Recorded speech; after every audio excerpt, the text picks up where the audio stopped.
There we are. Welcome, folks. Welcome to today's Digital Marketing Teardown. My name's Tim. I'm Head Ninja. We also are very, very fortunate today to be joined by Luke, who is there. Hello. Luke is our Head of Content Marketing. So thanks for coming on, Luke. That's quite all right. Pleasure to be here. As the 2020 wagon continues to roll with the wheels starting to come off, you might notice Luke's camera dropping in and out. Yeah, it's a good day that has decided to give it a go. So it's been flickering on and off all morning. Yeah, perfect timing. So today because we've got Luke, we're gonna take a bit more of a content marketing focused look at the sites that we're analyzing. And if you have any content marketing questions at all, use this opportunity to drill into Luke's brain and suck out the juicy content marketing goodness. We've also got the excellent Mark on the comments as well. And I think he's trying to comment across Facebook, Instagram, and LinkedIn. Sorry, Facebook, YouTube, and LinkedIn as well. So yeah, let's test him. Let's see how far he can go. Morning to Dev Dogs and Brendan. Nice to see you. We've got a whole bunch of sites to go through today, just to give you a little flavor of some of the ones that we've got lined up so far. We have a kind of home tutoring type site, which content marketing could be a massive play for. We've got VoIP, so internet phone system. And then we've got a solicitor's firm in London. We've also got independent publishers and some travel blogs and travel type sites as well. So plenty to get through. But before we get started on all of those, I did ask for some content marketing questions to pose to Luke, and two of the, I guess, most universally relevant ones, Luke. First one, you'll have had this one at least once before. Domain authority, does it matter? And what should we use instead? Okay, so domain authority, for people who don't know, is kind of Moz's in-house metric. So it's their assessment of how well a website is doing. And it doesn't actually mean anything in the sense that it is not controlled by Google or any of the major search engines. So it's just Moz's opinion of how your site is doing. So in that sense, it doesn't mean anything. That being said, DA can be useful.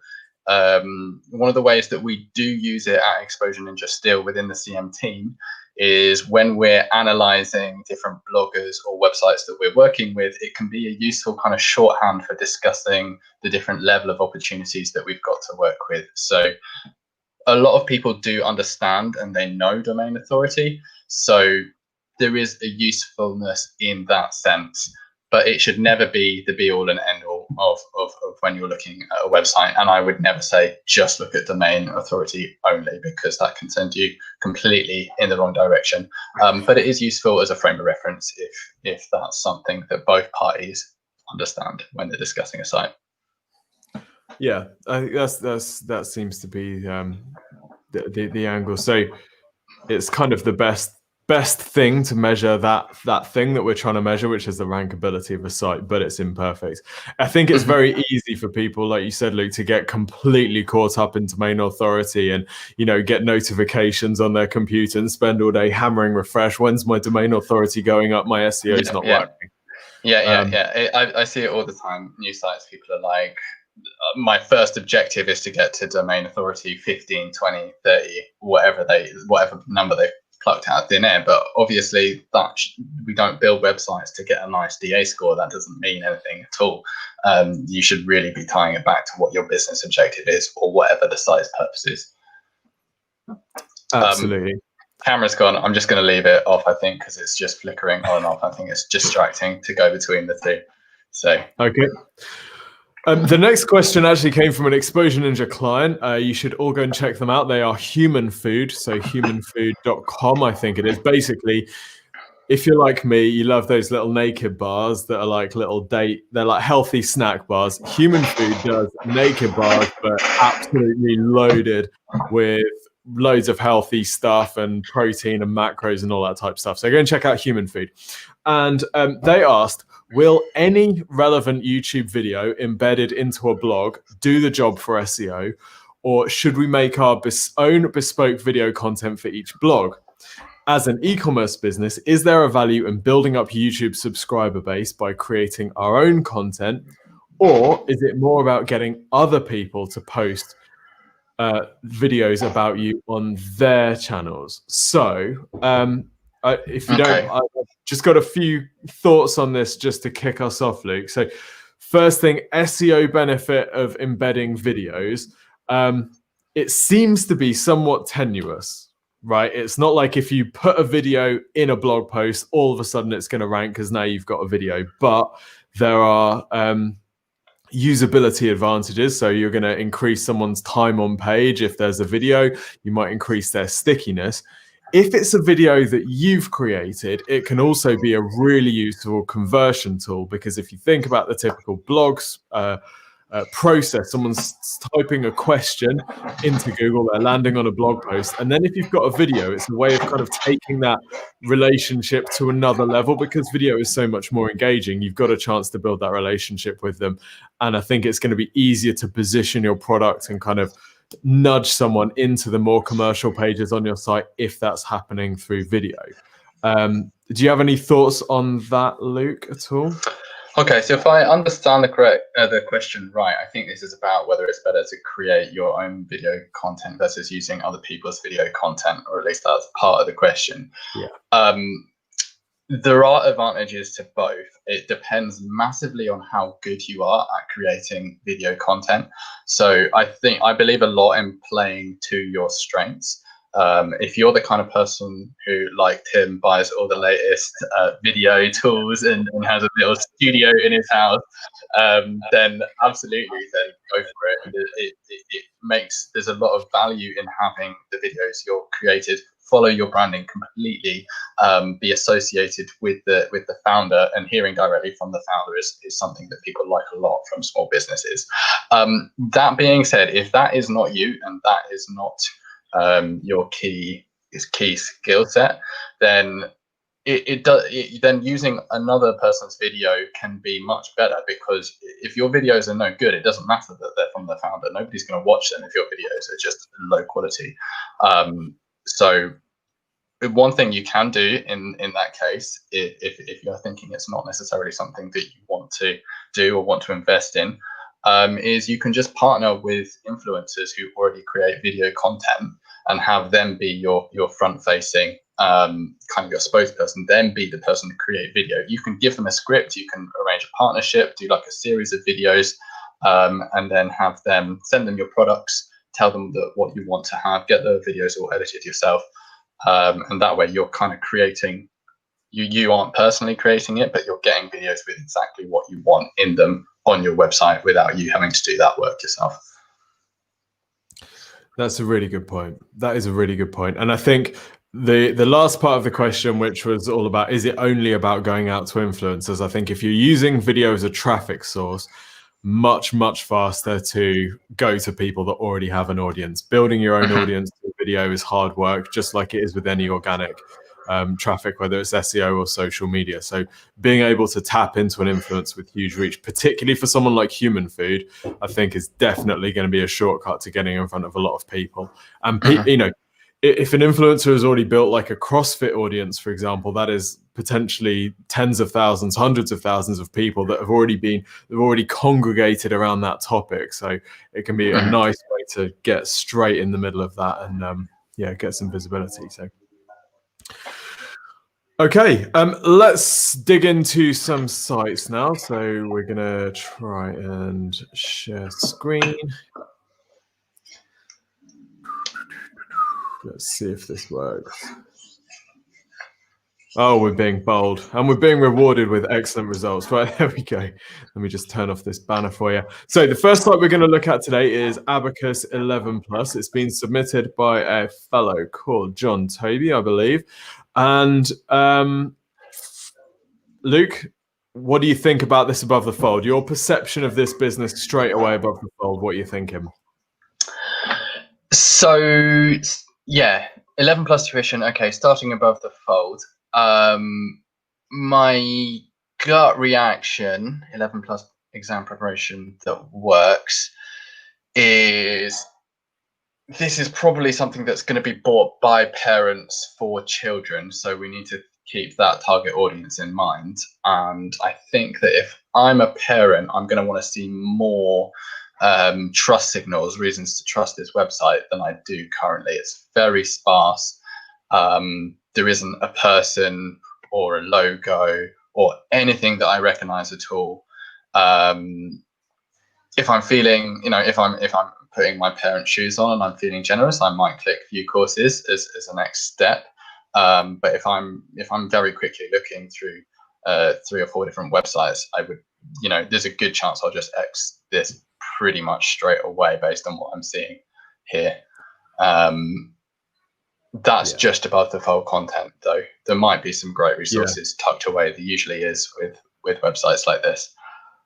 I think this is definitely a grower rather than a shower, and I think, John Toby, we're going to be savage because this business has so much potential, and you are clearly extremely switched on. I've watched the video. I happen to know you got 11 A stars in your GCSE, so you can take this. Above the fold sucks. It looks terrible. This looks totally amateur. The logo, maybe it would work if it was a little smaller, but the presentation above the fold is awful. The stuff below the fold gets much, much, much better. The video looks great. The thing that is most exciting to me is these testimonials that you've got from people. I just can't put into words how satisfied of a mum I've been ever since Abacus 11 Plus took on my daughter. Your expertise in teaching has truly put my mind at ease. With your thorough and detailed guidance, you've transformed my daughter into a confident start. I mean, to me, that is the perfect testimonial for this business. I would be tempted to, stick that above the fold, shrink this whole thing down, but stick that above the fold. Like the testimonials are your greatest marketing asset, in my opinion. With this being an unproven business, you don't have like 1,000 reviews on Trustpilot or whatever, but you do have excellent quality testimonials, which would be pretty much, they're nailing the perceived risk and the concerns that people would have signing up for something like this. So I would definitely make them the star of the show. And the images of you and stuff are great as well. Your background, your story, phenomenal, and does a lot to sell the business. So for me, this homepage is an order thing. It's think about the priority, think about someone's mindset when they're landing on the page. What are the concerns they have? What hurdles do you need to get over? The first one is, this looks kind of amateur. Am I going to trust my child's future to something that looks amateur? No. If it opened with this, am I going to trust my child's future to you? Probably. And if it opened to this, like, where do I sign up? Any thoughts? Any other thoughts on the rest of the content on this homepage, Luke? Anything that you? Yeah, I mean, the video looks great. I actually like the bit a bit further down than this, which is just a picture of him. This one here. I might make your above the fold more like this with you're going to need the call to action needs to stick there, but definitely have a bit about you and the testimonial like writ large. Like that could almost be your page, main heading could be the testimonial, and then a call to action and then a little bit about you. I think, people want to buy from people. It's a lot more trustworthy to have, nice, professional, smart headshot compared to kind of generic stock photo with a blue background. Yeah. I think, can I see what they've got if you scroll back up to the top of the page? What kind so it's tuition and free resources and courses. So the free resources, I guess, are a way of getting people onto the site. What do they look the free like? resources piece feels like a massive potential opportunity. I think at the moment it's primarily practice papers, which is great. And it's a really good resource that we've got all the practice papers for all of the schools. I actually think this might be such a powerful resource. You could potentially put it behind a lead capture or something so we can start building an email list of people. If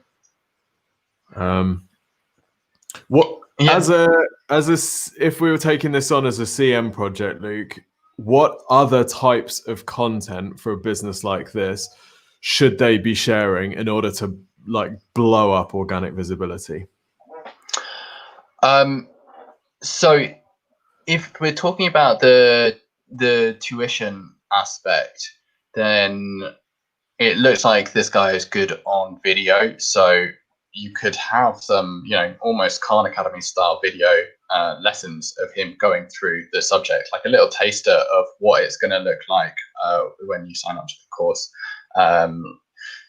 Stuff like meet the tutors style stuff. If you're looking at tutors, if I'm a parent, what I really want to do is know who is going to be teaching my child, and look that all of our tutors are students from world-renowned universities of Oxford and Cambridge. Like that's a massive selling point. That is what these parents are hoping for. Is they're thinking Oxford, they're thinking Cambridge, and they're thinking the best people to take me there is going to be students from those places. But this is quite hidden. Like I'm not sure how many clicks it took us to get here. So I'd want to put those people forward, pictures of them, videos of them. You want to make sure that they're very visible, not tucked away below the fold, buried in a paragraph. Yeah. This is like a sub-page, 3 scrolls down. Then we find out that actually this is absolutely, the product is unbelievable, as well as the trust and as well as the testimonials. So, I mean, that's almost like the whole business summed up. It's not just 11 plus tuition, it's 11 plus tuition from Oxbridge graduates or Oxbridge students. Like that's a very different value proposition. I imagine there's a lot of places that do 11 plus tuition. I don't imagine there's many that have all Oxbridge graduates as their tutoring staff. Okay, so John Toby, it feels like we need you to be more conscious of the most valuable aspects of this, and then present them more prominently on every single page. Like I think above the fold on every single page, the layout probably needs a bit of work. It's going to be a bit better on mobile, obviously, because we're going to have a little less space before we get to the content. But even so, I think having a think about design and at some point looking at a professional design, I think will be worth it, because there clearly is potential with this. And another thing I might be thinking about here is who's buying this. We've spoken a little bit about parents, but maybe a big market here would be teachers as well. So like, do you have any resources for teachers who are preparing their classes for 11 plus exams? Like if, I don't know, you have the teachers obviously will have the past papers, but if you have like practice papers or something that are like new papers that haven't been seen before, so that the teacher doesn't have to come up with those questions, because I imagine they burn through past papers pretty quickly, then that's a massive win for teachers. And if you get teachers talking about you and singing your praises, then the parents will be there as well really quickly. So I think about your offering in terms of what you've got for parents and what you've got for teachers as well. Cool. Okay. And then if we were just to quickly touch on how we would get links to this site, how we would build up the authority, what sort of websites would we be reaching out to, and what sort of offsite content marketing strategy would we look at using for something like this? You're going to have to give something away, I think, in this market. You're going to have something very valuable. The past papers, everybody's got them. So saying I've got some past papers and then offering to post them on other websites is probably not enough by itself. So kind of what can you do that's more valuable than that? Maybe you've got stuff about like exam techniques, revision techniques, maybe tuition sessions, how to prepare for tuition. These kind of supplementary content angles, I think you're going to have to dig in, go the extra mile, provide something extra useful to teachers and parents, and then get them posted and shared on the websites that are used by those people. So teachers hang out a lot online. We know that parents like to hang out a lot online as well and discuss their school and discuss their kids. So there's no shortage of educational websites that would be a good fit for posting links to Abacus 11 plus. But creating the next level content is going to be a big ask, because there's a few different people trying to do it. I suppose one of the this business is essentially information, isn't it? And one of the great things is we've got these really experienced tutors with you know, with the background and with the credibility, and the business has the credibility, that even just talking to them and finding out what are the most common issues that they're kind of helping kids through, or what are the top reasons that people fail 11 plus and how can those be overcome. I suppose there's a lot of information in the business already, so it's just a case of extracting that out of those people. Yeah. Thinking about other things you can offer, like maybe you could even run giveaways and give away like tutoring sessions in exchange for, I don't know, email addresses or something. Like sign up for a chance to win tutoring sessions for your child, you know, so that people have got that. They're not going to lose anything. All they're giving away is their email address, and you've got something really valuable for them to gain in the end of it, which is going to be a tutoring session. So those kind of giveaways can really help in the early days of business, because it gets you talked about, and it gets you in front of people that otherwise wouldn't necessarily be looking. So that's something you could try as well. Another thing that I'm just thinking of is, I'm not sure how it would work in terms of you know, you want to be careful with like privacy and security and stuff, but could you have like filmed tutoring sessions with, maybe it wouldn't work with young children, I guess they won't want to be on camera, but maybe a teacher facing stuff could work, or tutor facing stuff. So how like your lessons, get them recorded on video and get them up. Great idea. Great idea. Andy T, head of SEO at EN, has just dropped in the YouTube comments: make the header menu sticky, add a benefits bar. All tutors are Oxbridge graduates. X% pass rate, X increase in grades, X% of our pupils going to Oxbridge. I think that's a great idea, isn't it? Just keeping those benefits sticky at the top of the page. There's very few businesses that couldn't benefit from a benefits bar, not just e-commerce. Okay. Let's move on to the next slide. But John Toby, you've got so much potential here, so this looks great. One to watch for sure. Okay, next one was someone who I think is competing against 8x8. So this is a VoIP phone system, and they wanted to find out how many leads 8x8 was generating. So what I wanted to do is just kind of talk you through how you might work that out. There's no way of knowing definitively, but there are a few little things that you can do to kind of estimate.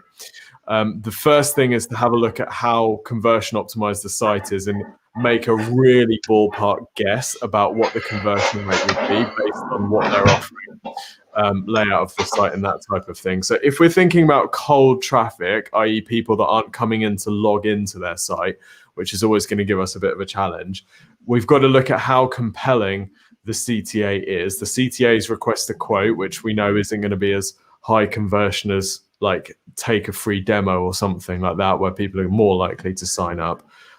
So request a quote is immediately going to lower the conversion rate, but it's going to increase their conversion rate into paid members. The request a quote form is fine. There's no testimonials or anything around this. We've got these pop-ups that are just everywhere, which is a little bit annoying. I've got no idea what the X series is, and it's talking dollars, and I'm in the UK, so that's immediately off-putting. So I'm thinking the conversion rate isn't going to be super high. Luke, you've looked at a fair few sets of analytics. Yeah, thinking on the donkey? I would say 1%, maybe, if they're lucky. Yeah. 1% feels about right. Yeah, it depends on the quality of the traffic and where it's coming from. So next step would be to stick that into SEMrush and see, where's my SEMrush gone? And see what sort of traffic volumes they're getting. And then from there, you'll be able to kind of multiply and see what sort of conversions they might be getting. So you'd want to do this on a territory by territory basis. If we just take, for example, US, which is going to be their biggest organic one, you could do exactly the same for paid traffic. So paid traffic, their conversion rate is going to depend on the keywords that they're targeting. Exactly the same with organic traffic. Organic traffic looks like they're generating a huge amount of organic traffic here, which means they're probably going to be ranking for a whole bunch of keywords that are more informational. They're going to have a lot of branded search as well, though, of course. Okay, so straight away, we're just going to add a filter to this, which is going to take out the people that are searching for 8x8, because you can see we're going to be getting a lot of traffic for 8x8. My computer's having a great time with this. We're just going to take out anyone. So this is just going to give us the cold traffic, if you like. And we can see that they're ranking for these area code numbers. If we just have a look at what those pages are, and these are generating them the majority of their non-branded traffic. Luke, what's your thought on this as a strategy for a site like 8x8? Well, in terms of the area code, Yeah. what are they offering? Are they so you can get an area code through 8x8? Yeah, so you could buy a local phone number essentially through 8x8 and then have it direct to your business. So if you wanted to have a virtual presence in lots of cities, then you could potentially buy area codes through 8x8 to do that. But I mean, that isn't the angle that this is taking, is it? It's broad, isn't it? It's way too broad. I mean, I'm not sure there's obviously a lot of them, but I'm not sure who are making these broad searches, who are wanting to know more about the 919 area code. I mean, I would imagine it's people who've had a missed call, right? Yeah. Okay. Yeah. Well, if that's my use case, then I'm going to want to get that information like more quickly. I might not even click through to a result. There's probably going to be a featured snippet that gives me exactly what I need to know about that. So yeah, I think if I was 8x8, I'd accept less traffic by being more targeted, and targeting a more commercial version of that keyword, which is just simply like get 919 area code phone number for my business. So that's that subheading there should almost be the main focus of these blog pages. So what we've got here is we're casting a massive net to try and get loads of traffic, which to be fair is working because they're position one for 110,000 searches. But this traffic is going to be rubbish. The conversion rate is going to be like, I don't know. I mean, this page is dreadful for a conversion anyway, because they don't even tell us what they do on the page. The only description we have is this, which doesn't make any sense to anybody. I don't even know what UCAS. We've actually used 8x8, so we are literally a customer of this business. I've got no idea what that means. That's completely. I think I've met the writer of this piece. I think I've met him before. Really? Genuinely, yeah. I did a press trip in Thailand, and he was a photographer, and so maybe they used him to take these photos or something. Which is a really, really small world. He was really like one of the best photographers I've ever met. There are probably a few people with the same name, but he looks similar. Well, there you go. That's just doing a lot for their traffic, but at the moment it's costing them a lot of money and bandwidth on their server, and probably nothing in conversions. So, yeah, I mean, seeing this, you certainly wouldn't multiply that traffic by 1%. We're probably looking at, I don't know, 0.1%, for this type of stuff. It's really just garbage. In fact, a lot of the keywords that they're ranking for, they're clearly not customers of 8x8. I think we have to scroll down quite far before we get to video conferencing, which is more relevant for them. I think actually the clue is probably in the CPCs, because cost per click in this space is really, really expensive. If we go and have a look at, let's go and have a look at their advertising research, and we'll probably see that CPCs are really high, which just shows that all of those CPCs that were like less than $1, that stuff is going to be completely irrelevant. If we look at, VoIP phone service, cost per click is $94. So that's what a qualified commercial search looks like in this space. That's crazy. I didn't realize there's so much money in it. It's crazy, but then average order value is high, and it's a very sticky service because it's built into your business quite deeply. So, but obviously, that what this means is they're going to be desperate to attract as much organic traffic for these searches as possible, because they, you might be able to make money on that, but it's not going to be fun. I mean, I guess that shows they've clearly got a massive budget, haven't they? So that they can afford to go after these less commercial terms as well, on top of what they're already doing. I imagine they're probably mainly spending on those high commercial terms, but they've also just got plenty to play with, haven't they? Yeah, I mean, my concern here is that the number one keyword for phone number is, that's also going to be absolute crap. That's going to have seriously low conversion rate. Would it have a 50th or 100th of the conversion rate of a VoIP phone?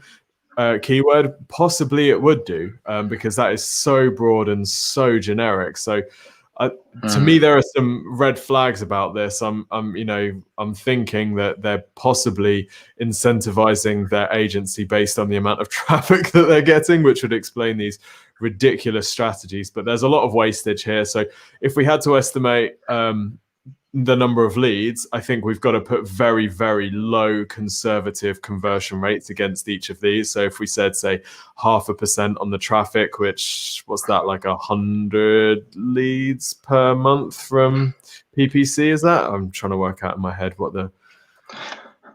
Don't know. Okay, crap. Apple's just taken away my calendar from the sidebar, which I didn't realize how much I used until it was gone. Let's time that by 0.00. If we're working on 0.5%, oh no, it's nowhere near. All right, so about 300 leads a month from PPC. I think organic traffic was, for the non-branded stuff, was maybe 250k, was it, or something? I'm trying to remember. Yeah, it was. Yeah, 226. So that's going to be like 400 odd leads a month. So it's not going to be massive because their conversion rates are going to be so low. But for a business like this, and with the average order values, that you don't need massive lead volume to do well. So I hope that helps. Also, I think that they've kind of they're almost getting more leads than they need, and that they're going to have a lot of unqualified leads given how broad some of these keywords are. And how broad their general targeting is. So, not an ideal strategy. That's true. So Mark on YouTube has asked what our buyers going to be searching for. He had an accountancy ask for VoIP phone system this morning because they found my VoIP for accountants page. Is this a good strategy? Yes, Mark, absolutely. So going niche specific, so VoIP for agencies, VoIP for accountants would be a great way of kind of chipping away at this, because they're going to be really low search volumes for things like that, but that means it's going to be super uncompetitive. So that'll be one angle. The other angle would be looking at what people are buying when they're buying a VoIP system. So if you're trying to compete for a VoIP phone system or that type of keyword, it's going to be very competitive. But if businesses are in a particular growth phase when they start to need a VoIP system, or if there's a particular pain point that they have, for example, are they buying loads of business mobiles, or are they trying to integrate business mobiles with Slack? Could you write a guide on how to do that or something, but then the call to action be there that actually there's a better way of doing this, and that they could use a VoIP system which integrates with Slack natively. So maybe I'd think about what pain the customer is going through when they're thinking about this solution, if you wanted to take a step up further into the funnel.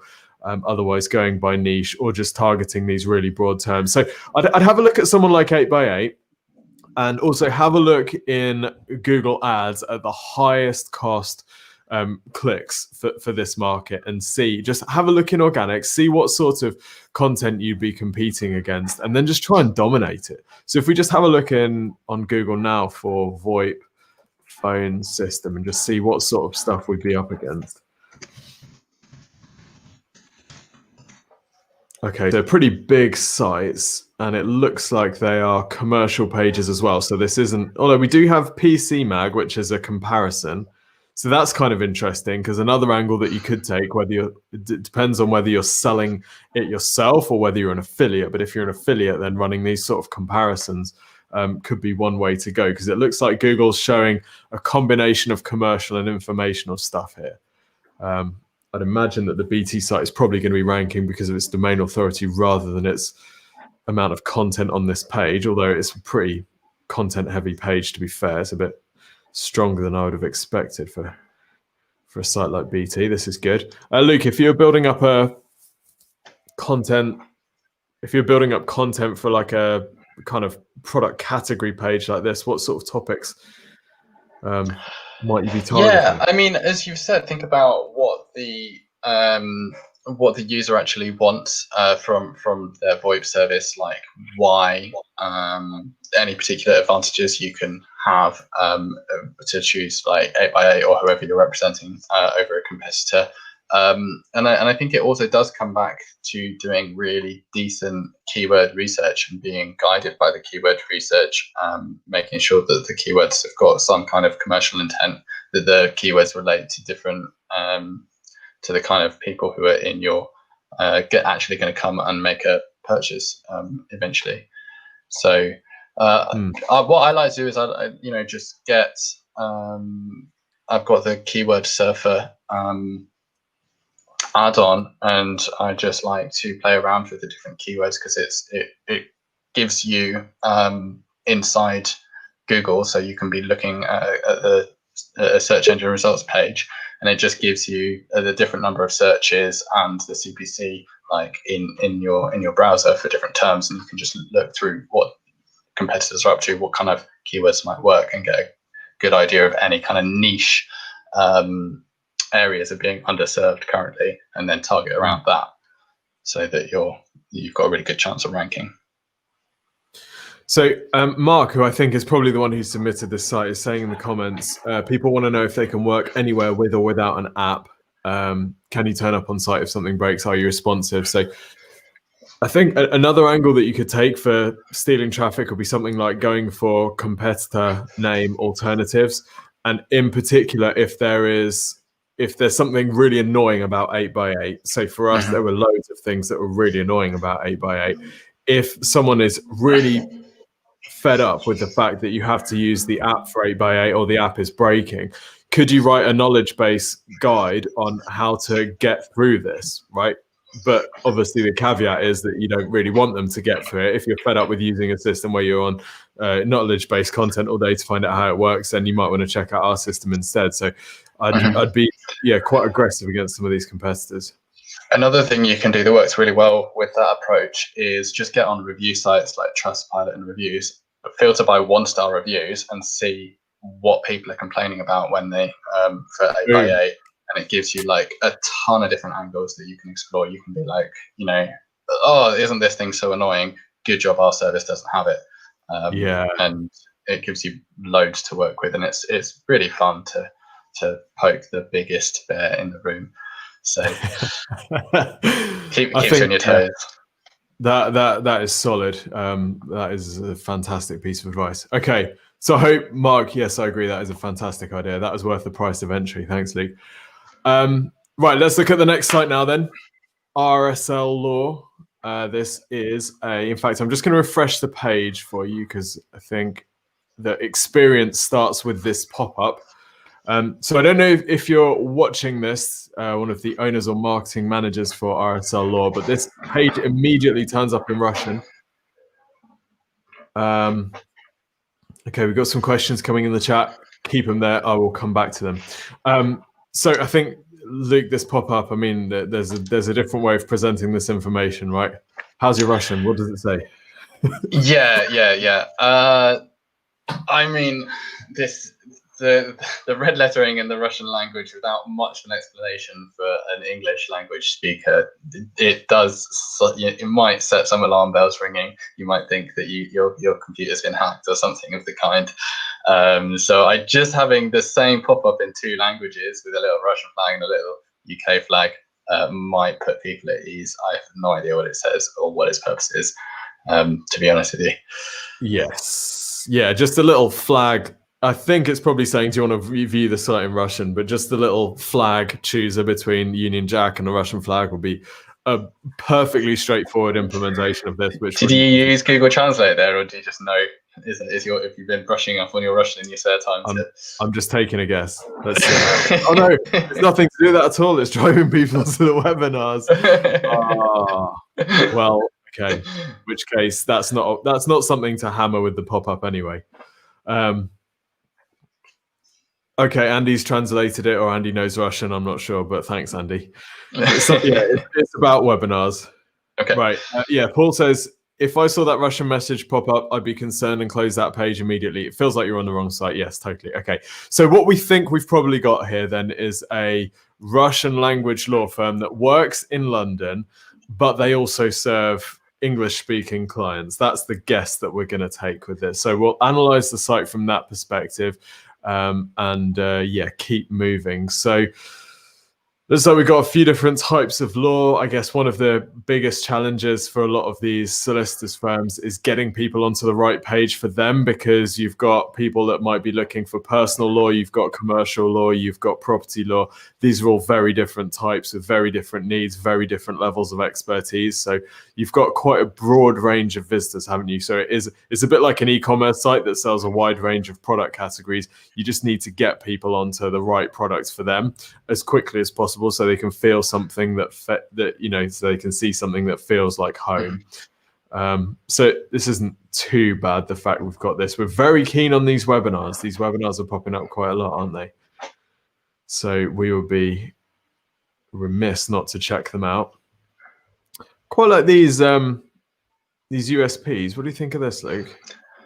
I mean, no office hours. We work when you need us. That sounds that would be a breathtaking service. Actually, yeah, that is what I'm thinking. I believe it when I see it, but maybe, yeah. I mean,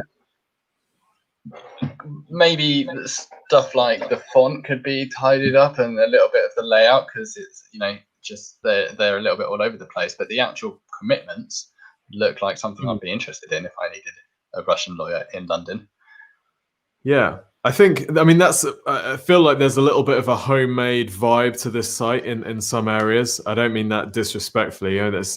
You've got different types of things sharing the same space here, which doesn't really feel consistent. You've got different spacing here, which wouldn't get past most professional designers. So it feels like it could be tightened up a little bit. But with those great USPs, I'm thinking, let's shrink this down. There's no need to have such a massive logo there. No one's going to buy because of the logo. So let's shrink it down. Let's make that. I'm trying to get the menu to work properly. It kind of disappears. Okay, I make the menu sticky. The Andy T advice from earlier, get the logo there, menu sticky. Let's get some of those USPs along in a benefits bar. Because I don't think it actually, other than that pop-up, I'm not sure it then says Russian-speaking lawyer anywhere. I mean, it depends. I actually don't know how much of these guys' market is Russian, whether they're trying to get both English people and expats, but it kind of hit you with the Russian opening and then kind of backed off a bit. But that's clearly a useful feature if you're appealing to kind of Russian expats or businessmen wanting to do deals with Russians. Then having a Russian-speaking lawyer, I think that's a selling point. Is that what RSL law stands for? No, I've just assumed that. Okay. All right. Just from the vibe, I'd never read that anywhere. Okay. Let's go into a service page then. So here we have the property department page, and this is the headline of that page is property department. Shouldn't be the headline of the page, because if I'm looking for property lawyer London, this would be the page that we're trying to get ranked. So that needs it needs to set the scene as if I'm a cold visitor. At the moment, calling this the property department feels like I've come in through the front door, I've spoken to the receptionist and they've pointed me in the direction of the property department. That might not be what's happening on this site. I might just be walking straight in from the street and there's a sign that says property department, but property department for what? So I'd either lose that because you've got a fairly descriptive headline, or I'd just relabel that a bit. We are very big on these videos, aren't we? Like literally and priority wise. Let's just have a quick look and see what the format of this is. Okay, so videos in Russian. So if we're going full in with Russian, that's absolutely fine, but we need, this is on the English speaking version, so we need a way for people who've got here who aren't looking for the Russian USP to get that information, because you have to 3-page scrolls down to get to any information, and there's almost nothing. So there's no credibility in this at all. There's no USPs. There's no next steps. We've got book a consultation as a CTA. No idea what's going to happen. Is that billable? How does it work? What do I have to commit to? So much perceived risk in that. Let's see the page. Right, and there's no attempt at a sale here at all. So booking a consultation with a solicitor is still a high risk thing, even though it's free. well, we don't know it's free from this at all, actually. But even getting in contact with something is still high risk. So we still need to de-risk that with credibility signals. So testimonials from people that have been in contact, review stars, anything that you can do around that button on this contact page to reduce the risk. But then also reduce the uncertainty of what's going to happen when I put my info in here. Yeah. Is someone going to get in contact to arrange a consultation with me? Is someone going to try and sell me something? Like, what's actually going to happen? And then I'd also offer phone as an alternative to email and make either of them optional. Yeah, I'm just looking at this site in SE ranking, which is the new SEMrush alternative we're trialing. And I think I can see the problem. It's like they are ranking position 1 for Russian-speaking solicitors, but it's low search volume. And then they're doing okay from the more general terms as well. So I think I can see they're trying to appeal to those kind of two distinct markets, but there needs to be a way of making it clear on the website which section of the site I'm in. Am I in the market for a Russian-speaking solicitor, which they're ranking well for, but there aren't that many people, or am I just a more general property law solicitors, which there's much more search volume for, and they're ranking okay for position 27. But obviously you'd need more work to be generating a lot of leads through that search term. Yeah. Okay. And it's okay, that we've got legal clients, and we know that you can have visibility in a particular area. If you've got really strong visibility, it can be a great source of leads. But your conversion rate optimization needs to be absolutely on point. You need to be super clear with people when they land on the page what the next step is. Stuff like this, which kind of is a blog strategy. So how criminal convictions affect settled status for EU citizens, or maybe something like tier 1 entrepreneur visa refused, might be a great phrase to target if that's something that they can help with. Let's just have a look at the page here. So make an inquiry. I don't even know who I'm making an inquiry with, because I've just come onto this page from Google, so I've got no idea. So it's garbage, it has potential, but at the moment the conversion rate on this is going to be, so low, because imagine someone who's just searched for that. What how can I possibly give you my personal information from just this? There's just nothing there. Specialist firm in property and immigration law. So, but let's put that above. Let's put that here. So if you've got trouble with your tier 1 entrepreneur visa application, fill in your details here. One of our specialists will be in contact to arrange a free no obligation consultation via phone, Skype, or in person. Now, that sort of wording would work for something like this. Yeah, I know also for the legal clients we do have, I don't know if these guys are in the Legal 500, but that seems to be a big thing. Like, a lot of people look for that badge or logo on their website. So if there is any connection to the Legal 500, get that on the website and make it nice and clear. The other thing that works well for our legal clients is people do search for the lawyers in specifically. So, you might, this blog post is just attributed to admin, but if you could attribute it to an actual, whoever your face for the business is, and then you can make it more like she's going to help you out with this particular problem. She's got experience in this area. That might make me feel more confident about picking up the phone and giving these guys a ring. Yeah, that's a very good point, particularly as this is your money or your life type territory where people are looking for expertise. I'm not sure about the writing of the blog. This feels like, content with a capital C, like just text that's being thrown up. Like, the wording doesn't really make sense. The grammar's not great. Yeah, just you don't necessarily need to have it all. Like, I haven't had a really close look at it, but like, just getting an editor to look through the blogs and rewriting some of it will make it read a lot better than it does currently. And Tim, exactly what you're saying about your money or your life. It's very hard to rank for kind of legal content these days without an expert associated really strongly with the page. So that's definitely something you want to look at. Okay. And then traffic wise, I think, it's pretty standard SEO, isn't it? It's targeting informational terms, which are the problems that people have. It's targeting, commercial terms around whatever your USPs are. It's unlikely that you're going to get page 1 for like solicitors London. So you want to think one level below that. What are the USPs, Russian speaking solicitors, that type of stuff, which it already seems like we're ranking reasonably well for. and then going for just building up the bank of informational terms that you're ranking for using the blog content, then Google Ads should be definitely a priority. Anytime you're competing against solicitors, usually you're doing okay, unless you're facing up against legal lead generation companies which have good CTAs. Most solicitors' CTAs are horrific, dreadful devastation from a CRO perspective. So if you're switched on, you've got good calls to action, then it's definitely something to test. You're going to have reasonably high CPCs for some of these terms, but you're happy to play that game if you're converting better than the competitors. Yeah, and on a similar note, just for blog content, legal firms do seem like, I know I said it's important to get an expert associated with it, but in general, lawyers are quite bad or reluctant at writing blogs. So there's still plenty of room to write, to be very competitive with your blog content and go for titles that other law firms aren't going for yet, or aren't currently meeting the needs of.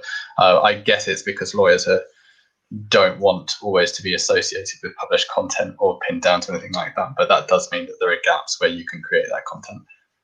Yeah, we'd say that they're probably very busy and don't see blog content as a priority. Yeah, that's a generous way of putting it. What we would see as a priority is growing the business. So, Okay, right. Last site that we're going to look at today, I wanted to get a travel site in there because if you don't know, Luke and Charlie, our GM, are partners, and Charlie and Luke have a travel blog called Charlie on Travel. They know a lot about travel-related SEO and content, and this site was sent over to us by someone who said their blog posts are not ranking. So I couldn't pass up this opportunity, Luke, without getting your take on why their blog posts might not be ranking. All right, let's have a look. I'm assuming that these are the blog posts. Let's have a look and see. I would say that I think that these posts are from recently, and just travel content in general has just been like upended by COVID. So if this is the last couple of months they decided to start creating travel content, then they picked a really good time to start doing it. Honestly, it's been very hard for a very high number of people at the moment. But chaos can turn over opportunities. So there could be room there as well. Let's have a look and see what we are ranking for.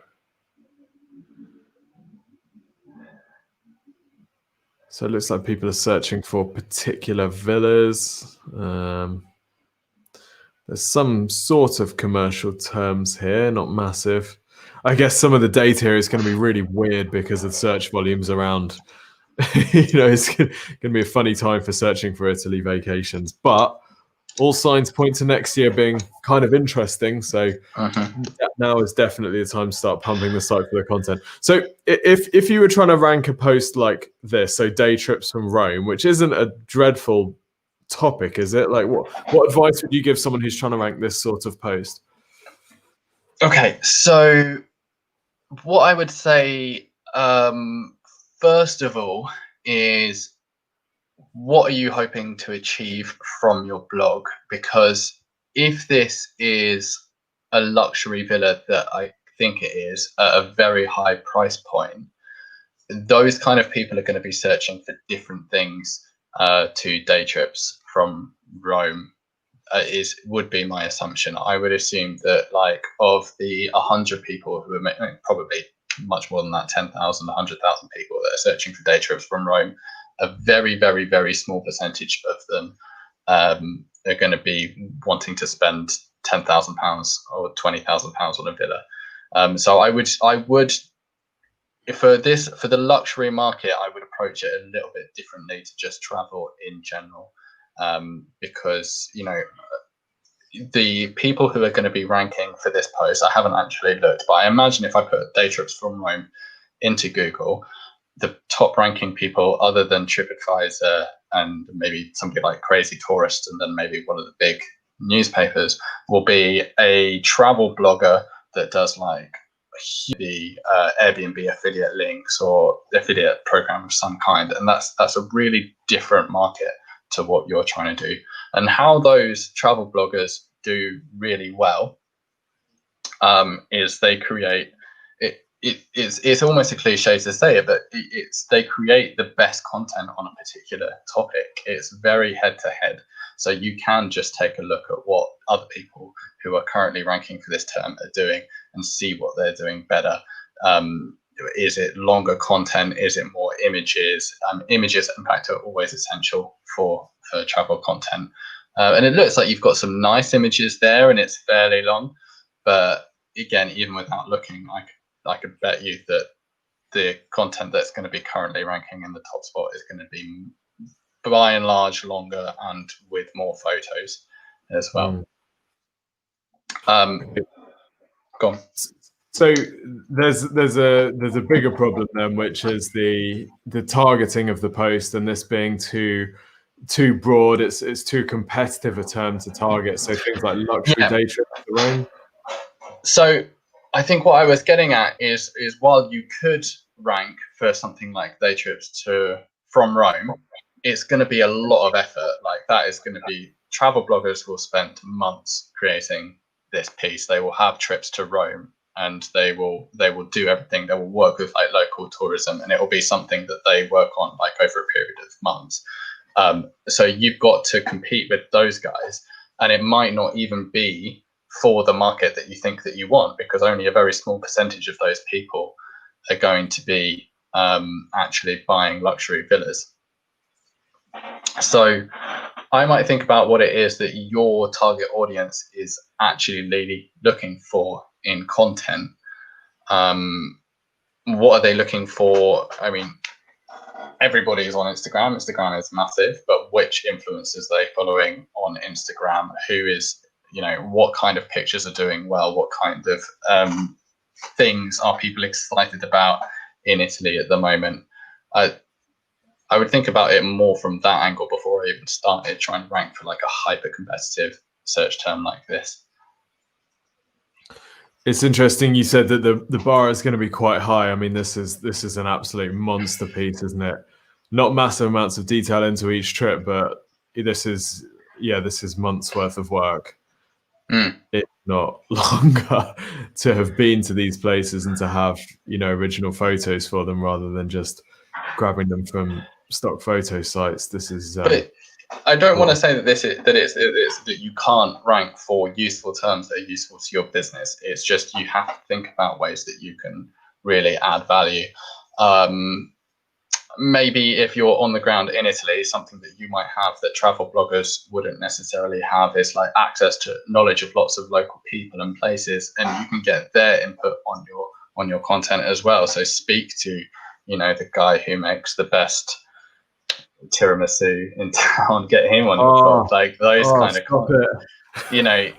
That kind of stuff bloggers don't really have on a surface. They have more of a surface overview, and you might have like some expert local knowledge. Get those people involved. They're more than happy to promote each other. So you're promoting his tiramisu shop, you're promoting your business as well at the same time, and really dive into your kind of like local expertise. Also though, be thinking about what is it that people who actually are going to buy a villa are looking for in content. And I suspect it's different to this a more generic best day trip from Rome kind of search. And that feels like a really good place to end, because that is such amazing general kind of content marketing advice for anyone who's building content on their site, isn't it? You've basically said, make sure that you're not just targeting high volume, low quality traffic, which we've seen a number of times today, whether it's 8x8 targeting just area codes with no intention of turning people into VoIP people, or whether it's a luxury villa targeting super broad, way too broad, too competitive searches that are going to have a very low quality. This is about taking a step back. I think one of the dangers with a tool like SEMrush and all the keyword research stuff is that we just go straight for the keyword volume column and we say, right, well, that one looks good. Let's write a post for that. And we don't really think about where the audience is at, or the sort of phrases that our audience would search for. Yeah, SEMrush doesn't tell you who is making those searches is in the actual person behind the search. Does that person look like your customer? And you can think about it, but if you just go off the pure numbers without engaging your brain, then you won't always get a clear idea of what's best for your business. Freaking sick. Luke, it's been amazing to have you on, mate. Oh, thanks very much, Tim. It was good fun. Thanks everyone for tuning in. We're going to be back here on Friday at 10:30 with probably another ninja. So thank you for joining us. Don't forget to like and subscribe. Also, we haven't really mentioned it. It's probably been mentioned in the channel, but if you need some help with your own digital marketing, then we have a free service which you can take advantage of. It's called the Free Website and Marketing Review. Basically, if you go to exposureninja.com and you click the big button, you'll be asked a few questions about your business and your marketing goals. That information will then go into a super special system, which will be pumped straight into the brains of one of our amazing digital marketing consultants, of which Mark, who's on the comments section, is one of them. They'll then record a 15-minute video, which they'll send over to you, which basically goes through this process, but in a little bit more organized way. So it'll look at where the site's ranking, what your opportunities are for increasing traffic through SEO, paid traffic, social media. We can also do a bit of competitor analysis as well. So go and request your free website and marketing review from Exposure Ninja. We'll see you next Friday at 10:30. Keep an eye on your emails and our social channels for the link. Otherwise, have a fantastic weekend. Don't forget, it's only 11:30 on Friday, so you've actually still got 1/10 of the week left. Don't take your foot off the gas. Just because it's snowing, keep yourself to the grindstone until we reach the end. And see you all next year. All right. Thanks, everyone. Take care. Bye.